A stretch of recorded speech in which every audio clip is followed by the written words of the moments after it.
या उस तरीके से बयानुल कुरान, बहुत सारे यहाँ पर ट्रांसलेशन है जो ये बोल रहे हैं कि बाखबर जो है वो मोहम्मद सल्लल्लाहु अलैहि वसल्लम है। और बाखबर कौन होता है? बाखबर का मतलब अगर आप बोलिए कि कोई ऐसा शख्स जो अरबी भी नहीं जानता वो बाखबर है, तो हमारे नजदीक ये कैसे हो सकता है? क्योंकि बाखबर को कम से कम कुरान का खबर होना चाहिए कि कुरान में लिखा हुआ लैसा कमिस्लिही शैअन, उसकी मिसाल की कोई भी चीज नहीं है। बाखबर को ये पता रहना चाहिए कि कुरान में लिखा हुआ वलम यकुल लहू कुफुवन अहद, उसकी जैसी कोई भी चीज नहीं है। बाखबर को ये भी पता रहना चाहिए कि बाइबल में भी लिखा हुआ है, gospel of John chapter number 1 verse number 18 में, कि no man had seen God at any time, कि किसी ने भी भगवान को, गॉड को देखा नहीं कभी भी। उसी तरीके से श्वेताश्वतर उपनिषद चैप्टर नंबर 4 वर्स नंबर 20 में लिखा हुआ कि उसको किसी आंखों ने नहीं देखा है, ना समरदस्ते तिष्ठति रूपमस्या, उसको किसी आंखों ने नहीं देखा है। दर्शकों अस्सलाम वालेकुम व रहमतुल्लाहि व बरकातहू।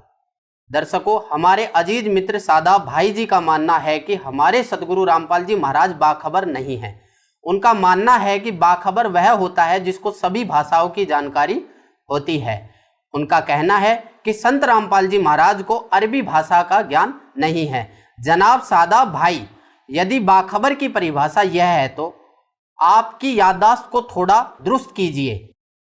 आपको पता चलेगा कि मोहम्मद साहब को तो अक्षर ज्ञान ही नहीं था। तो मुस्लिम मजहब के धर्मगुरु मौलाना साहिबान सादाब भाई को इस वीडियो के माध्यम से हम बताना चाहते हैं कि बाखबर को सभी भाषाओं की जानकारी की आवश्यकता नहीं होती। वह बाखबर सभी भाषाओं के भावार्थ यानी भाव को समझते हैं। उस बाखबर को अक्षर ज्ञान यानी किताबी ज्ञान की आवश्यकता नहीं पड़ती। बाखबर के पास सभी धर्म ग्रंथों की जानकारी पहले से ही मौजूद होती है, क्योंकि सभी धर्म की किताबों का ज्ञान स्वयं बाखबर के रूप में आए हुए कबीर सुभान ताला ही देते हैं, और वह बाखबर ही स्वयं ही अल्लाहु अकबर होता है। दर्शकों, यदि बाखबर नाम की कोई किताब होती तो कुरान मजीद बोलने वाला खुदा हजरत मोहम्मद सल्लल्लाहु अलैहि वसल्लम को यह बताने में कतई नहीं चूकते कि उस बाखबर के लिए उस फला किताब को पढ़ लो। कुरान मजीद को बोलने वाले खुदा ने सबसे पहले हजरत मूसा जी को अपना ज्ञान सुनाया। दर्शकों, जब कुरान पाक बोली जा रही थी तो कुरान पाक बोलने वाले अल्लाह यह बताने में नहीं चूकते कि जिस समर्थ अल्लाह ताला ने आसमान और जमीन जो कुछ इसके दरमियान में है सबको 6 दिन में बनाकर 7वें दिन तकत पर जा विराजा, उस अल्लाह ताला की खबर किसी बाखबर से पूछ कर देखो।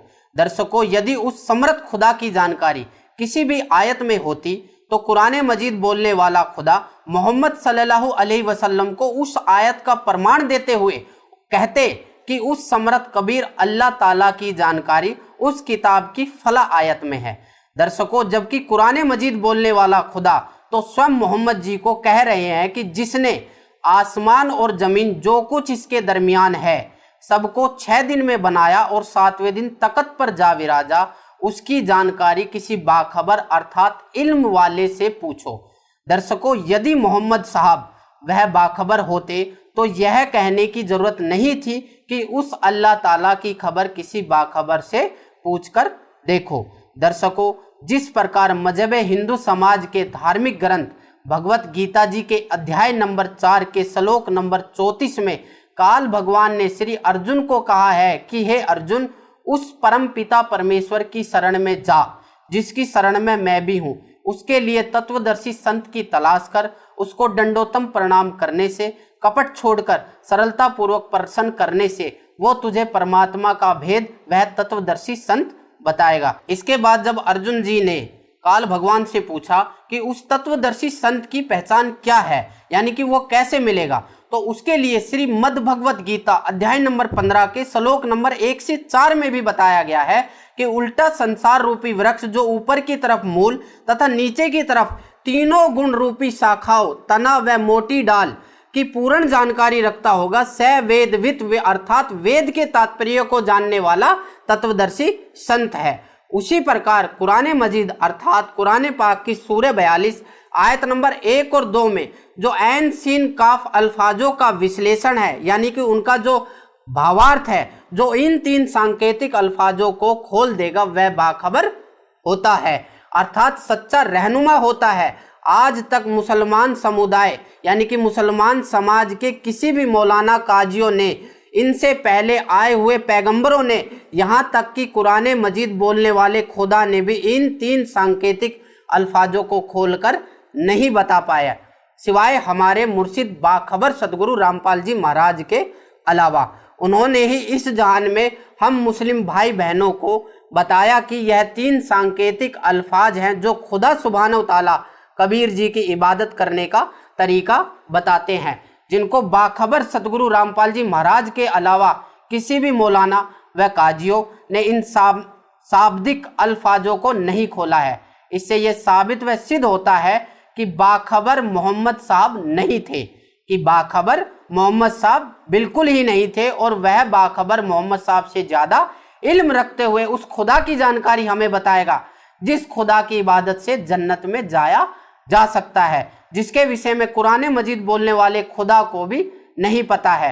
कुरान मजीद बोलने वाला खुदा भी उस बाखबर उस खुदा के बारे में नहीं जानता।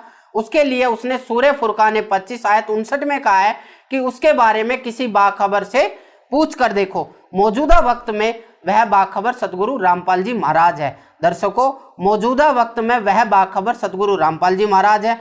आप सभी से गुजारिश है व प्रार्थना है कि हमारे मुर्शिद बाखबर सतगुरु रामपाल जी महाराज द्वारा लिखित पुस्तक मुसलमान नहीं समझे ज्ञान कुरान को मंगवाएं और पढ़ें और देखें हमारे मुर्शिद बाखबर सतगुरु रामपाल जी महाराज का यह सत्संग। कुरान शरीफ के अंदर सूरत फुरकान 25 आयत नंबर 52 से 59 में स्पष्ट किया है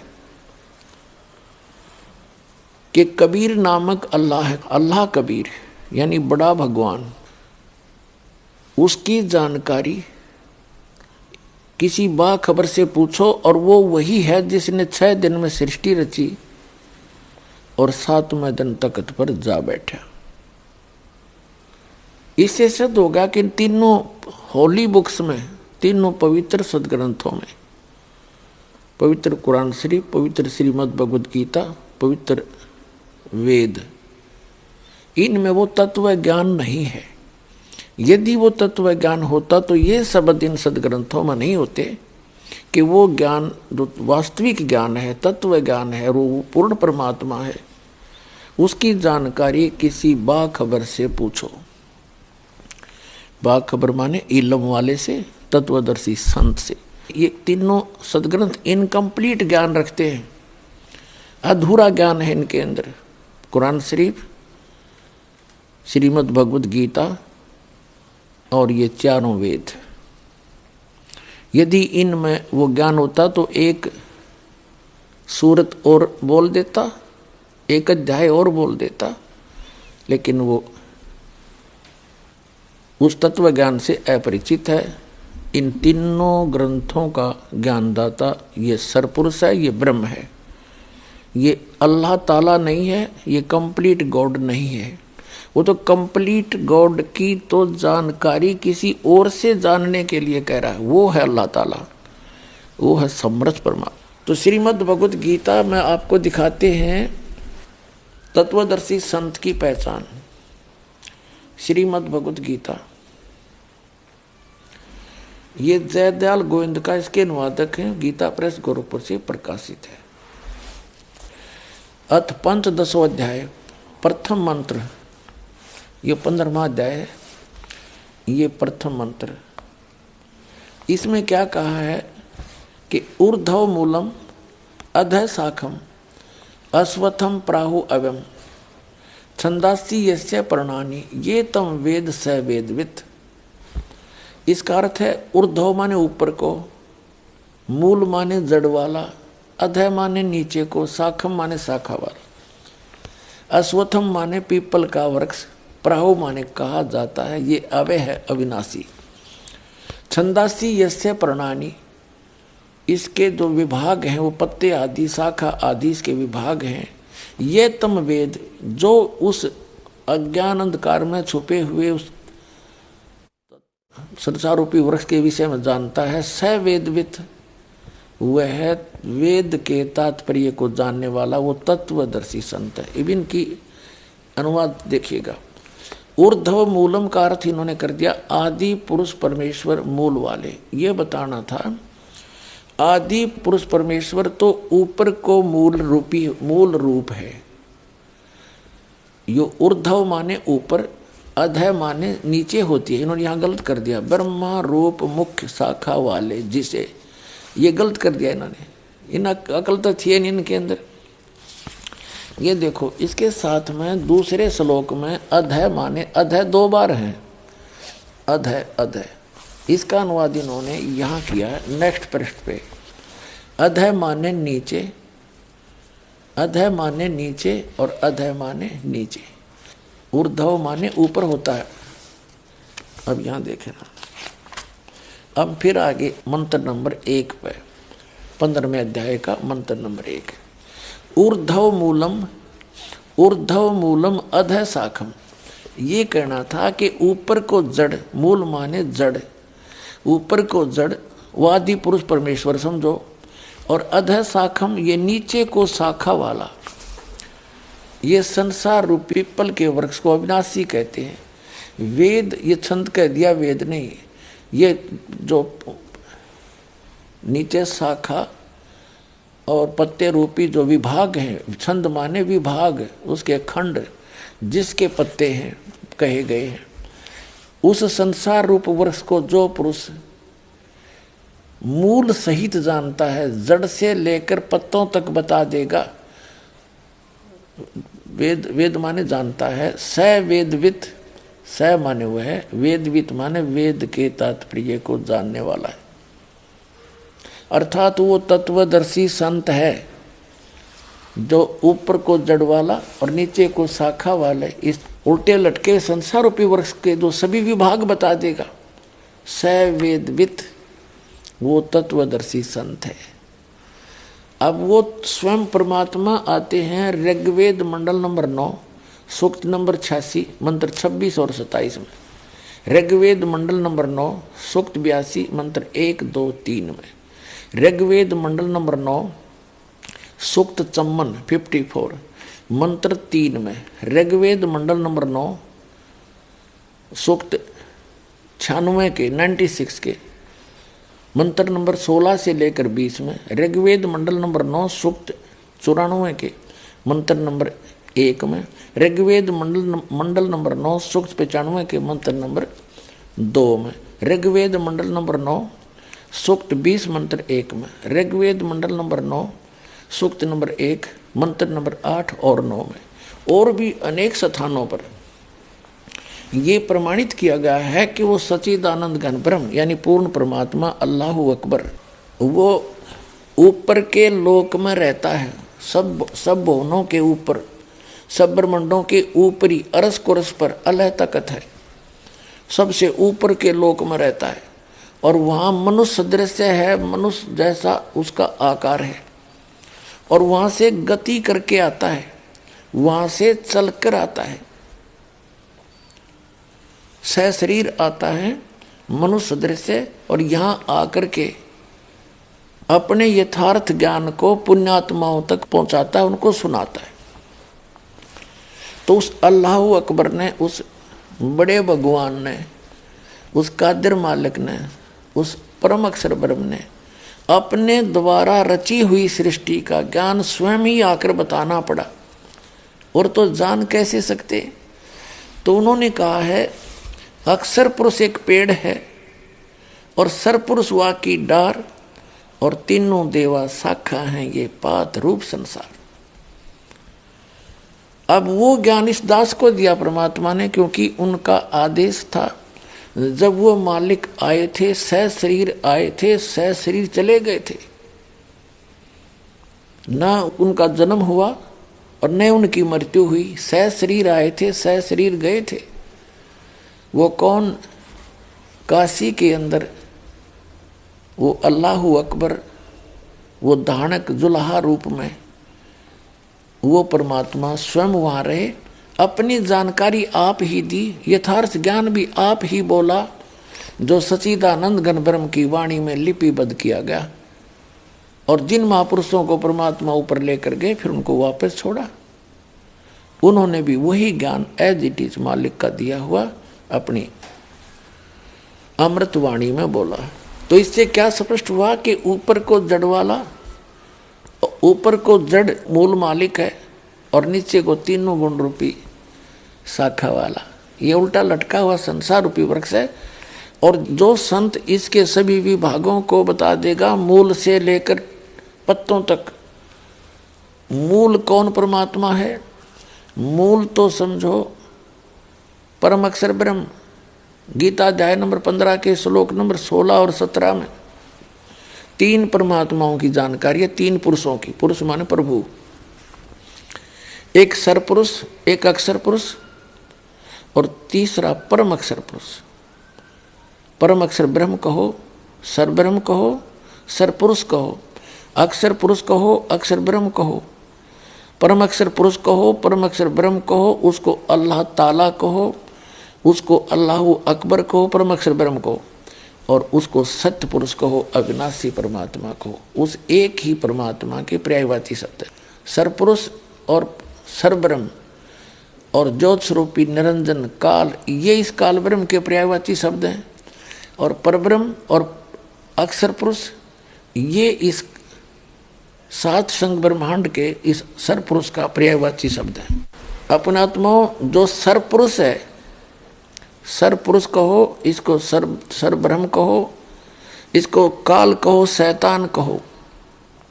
इसके 21 ब्रह्मांड हैं और 21 ब्रह्मांड के प्राणी जन्म और मृत्यु में सदा रहते हैं। इनकी कभी जन्म और मृत्यु समाप्त नहीं हो सकती। उस पूर्ण परमात्मा ने आके जो मार्ग बताया है, अपनी जानकारी बताई है, उस साधना से फिर ये जन्म और मृत्यु समाप्त हो सकती है। तो सरपुरुष ये 21 ब्रह्मांड का स्वामी है और अक्षर पुरुष ये 7 शंख ब्रह्मांड का, नील पद्म शंख, 7 शंख ब्रह्मांड का स्वामी है, मालिक है। कंप्लीट गॉड नहीं है, अल्लाह ताला नहीं है।